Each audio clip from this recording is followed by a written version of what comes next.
What's going on, everyone? It's Tayler Kyles here for CLNS Media. Wide receiver JuJu Smith-Schuster's season is officially over as he's been placed on injured reserve due to an ankle injury ahead of Week 17's matchup against the Buffalo Bills.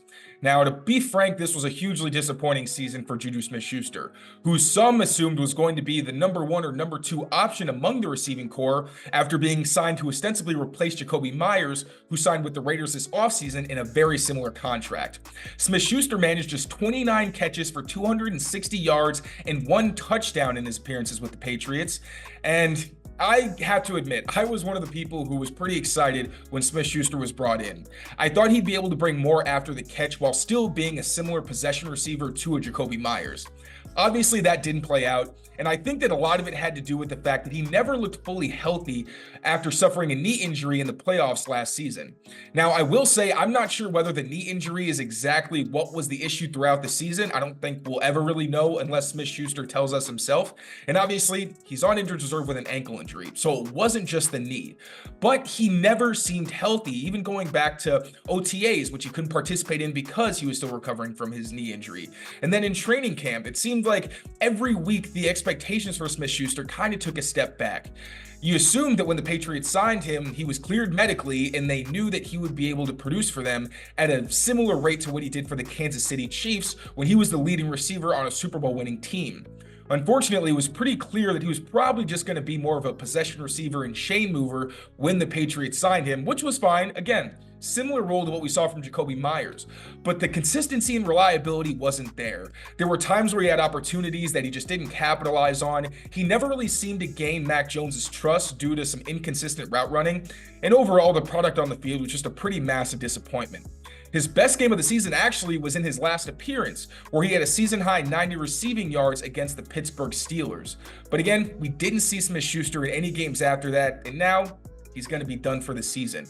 Friend of the Pats Daily podcast, Miguel Benzan, did a great job last month breaking down the different scenarios that could happen if the Patriots decide to move on from JuJu Smith-Schuster in 2024, as he's going to have a cap hit of about $10.5 million, which just isn't really manageable for a receiver that it's hard to project is going to have any kind of significant role on the team, especially after such an injury-riddled season. If Smith-Schuster is cut before June 1st, he'll have a dead cap hit of about $12.3 million. If he's traded before June 1st, he'll have a dead cap hit of about $5.3 million. And if he's traded after June 1st, he'll have a dead cap hit of about $2.6 million. FanDuel is the exclusive wagering partner of the CLNS Media Network. Right now, new customers get $150 in bonus bets with any winning $5 moneyline bet. FanDuel, official partner of the NFL. Now, objectively, this was just not a good deal for the Patriots, and they've really backed themselves against a wall in terms of how they're going to deal with Smith-Schuster's contract moving forward. There's always the chance that he sticks on the roster and becomes a kind of wide receiver 4 type of player, but for that money, there's no getting around it. This was a bad move by the Patriots, especially considering they let a young up-and-coming player go who is a great fit in their system. The Patriots are going to have to overhaul a lot of their offense this offseason, so if they move on from Smith-Schuster, I think personally you just got to rip the Band-Aid off, take the loss, because I don't really know how much he was bringing to the locker room, especially as someone who didn't really produce. And bottom line, if you don't bring it on the field, you don't have much value to the team. So it's not going to be pretty, and the Patriots, again, are just going to have to take the loss on this one. But those are the consequences when you sign guys to bad contracts. And I will take my share of the blame for saying that I thought this was a good move at the time.